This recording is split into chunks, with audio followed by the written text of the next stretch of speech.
You knew this ugly conversation was going to rear its ugly head once again. Well, folks talking, oh, is Coach Prime going to be on the move again? There's a possibility that he could do so much more over here. He could be a good fit over here. Well, y'all already know the man's name is synonymous with winning. I mean, he did it at Florida State. He did it at the MLB. He did it in the NFL. He did it coaching Little League football. He did it coaching high school football. Hell, he's even doing it now coaching college football. And the crazy thing is, people want to know, does it make sense for Coach Prime, or better yet, would Coach Prime be a good fit in the ACC? Why the ACC? Why not the SWAC? But you know what? We're going to get into that. I mean, I'm just trying to understand, why wouldn't he be a good fit where he's at? But I'm going to talk about why I think folks really want to see this man move from where he is. Let's get into it right after.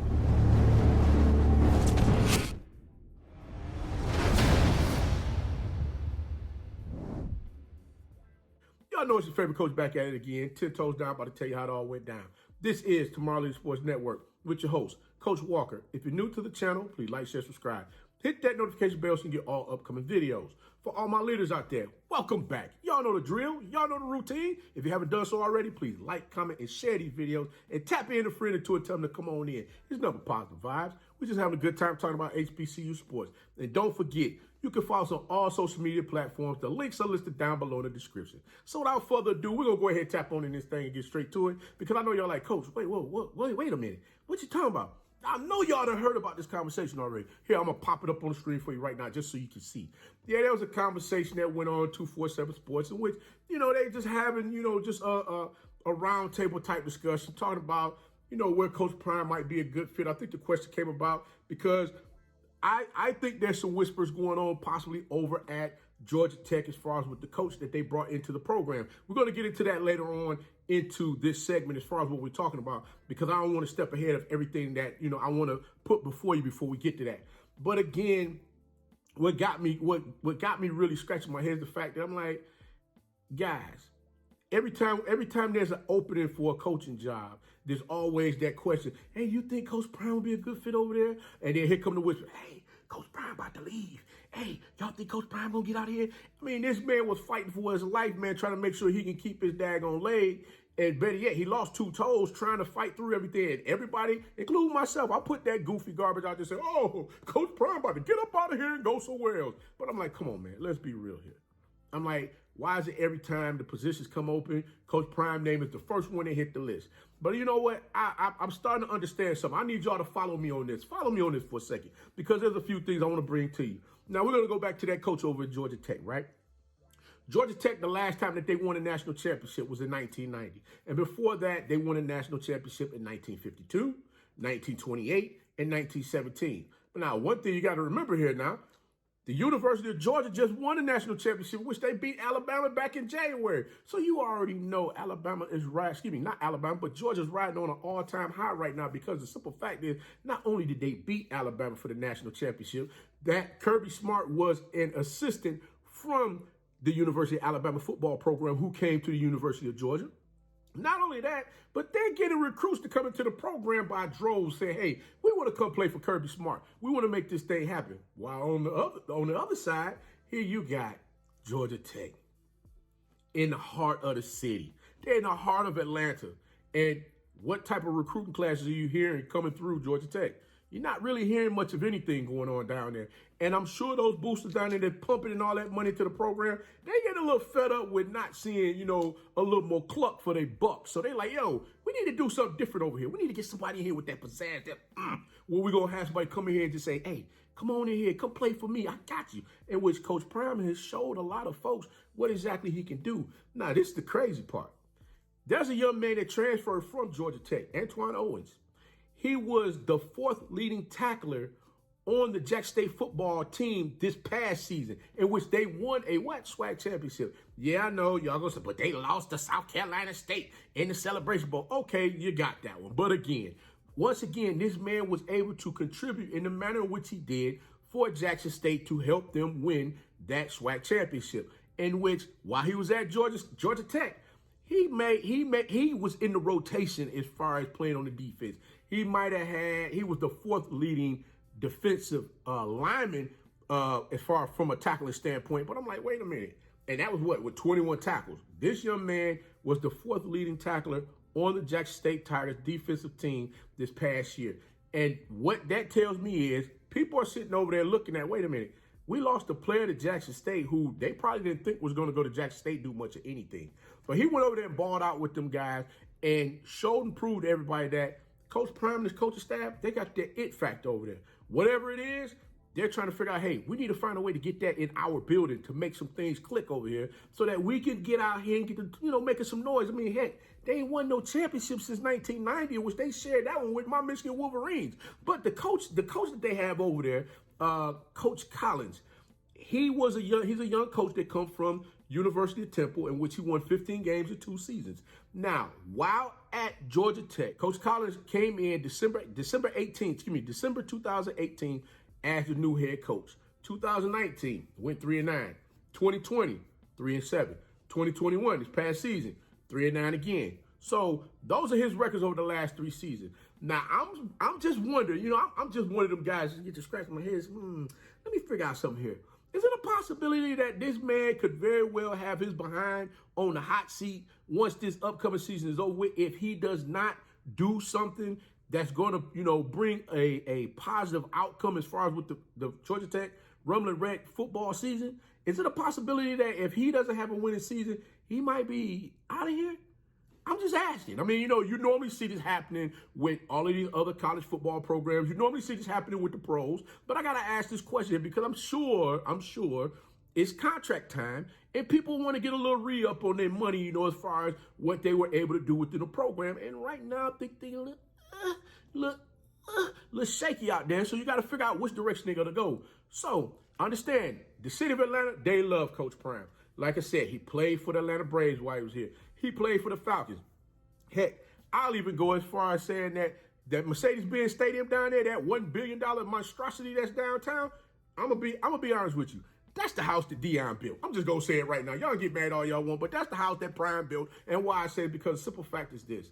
That man came in here and put so many butts in the seats besides him and Michael Vick. There has not been anybody else to ever do that in this city. I'm just saying that from the standpoint of them playing football for the Atlanta Falcons. Now, I know it's going to be some Falcon fans out there. Coach, you crazy as heck, man. What you talking about? Well, guys, hey, look, I understand y'all had a couple of runs going to the Super Bowl in which my Broncos went ahead and knocked your block off, where y'all went to Miami and lost your mind a little bit. And then I don't even want to talk about the 28-3 business. I know that's going to be a scab. I don't want to peel that scab off for y'all, so I'm going to leave y'all alone with that. I'm not going to do it to you. But I'm just saying, in my heart of heart, I feel as though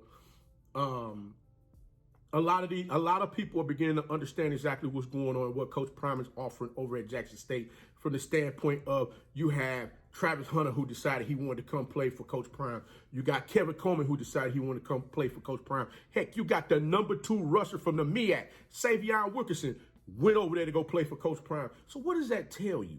You got athletes coming in from all over the place. I mean, you got linemen coming into the program now, in which before it was very hard for HBCU schools in general to get linemen. Normally you had to coach those linemen up in order for you to make sure you had your running game in play. And then their skill positions was a little iffy here and there, but they did get those ballers in there.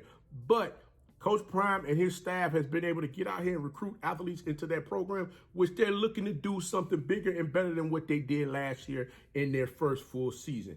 Now, I know that has some folks a little shaky. I mean, hey, go ask Coach Saban. Look at all of the rhetoric that he's throwing out there as far as, an athlete got $2 million to come play over there for Jackson State, and they had it in the newspaper. No one did anything about it. Well, I mean, that was a cry for help.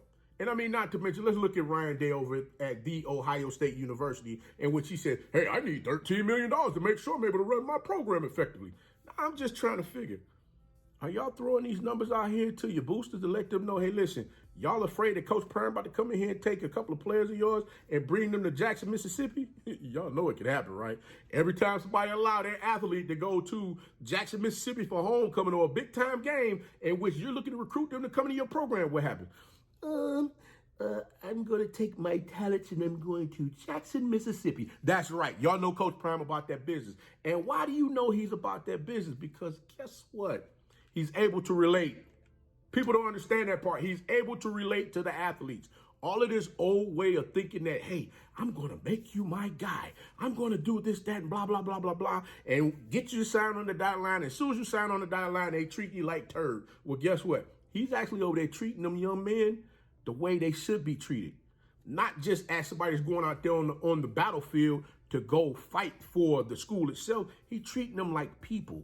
He's treating them as if they're his sons. Not saying other coaches aren't doing that, but what I'm saying to you is that how many of you coaches out there can actually relate? Can you relate to the struggle? Do you even remember your struggle for how you got to where you are now? Can you revert back to that conversation and put that before an athlete for them to understand exactly what your struggle was for you to get to where you are now? If you can't do that, guess what? Your ship has sailed. Because guess what? Coach Prime gonna get them athletes, regardless if you like it or not. And I know it's gonna be some folks like, oh, Coach, you riding on Coach Prime. Well, let me tell you something. I like positive things that's going on. And I'm seeing positivity not only from Coach Prime, but from all of the coaches in the SWAC, all of the coaches in the MEAC, all of the coaches in the CIAA, all of the coaches in the SIAC. I see positivity happening. And guess what? Right now, HBCU sports is on everybody's daggone tongue. They want to talk about it because they're trying to figure out exactly what's going on. What is it about HBCU sports that has everybody now tuned in to see what's happening? Everybody wants to know that now. And guess what? Why not go ahead and try to pluck that one thing away that really keeps things going? Not saying he is the thing that's going, because I know the thing that has this really going in the manner in which it is. But he's part of that thing. Not the thing, but part of it. And as well as the rest of those coaches that's out there building up their programs, those HBCU programs, that is, to get out here and compete on a major level. You're seeing coaches moving around all over the place now, looking to get themselves in position to get a hold of these young men, young women, to uplift them and bring them into a situation that's going to be beneficial for them. That's what it's always been about. So don't get mad when you see these players from HBCUs getting signed to contracts to go play the NFL, because it's happening. It's happening. I don't believe Coach Prime is going anywhere. I believe the conversation was just more so created for confusion. And whether you like it or not, Coach Saban and the other coaches out there at these Power 5 schools, I think they're a little shaken by what is taking place.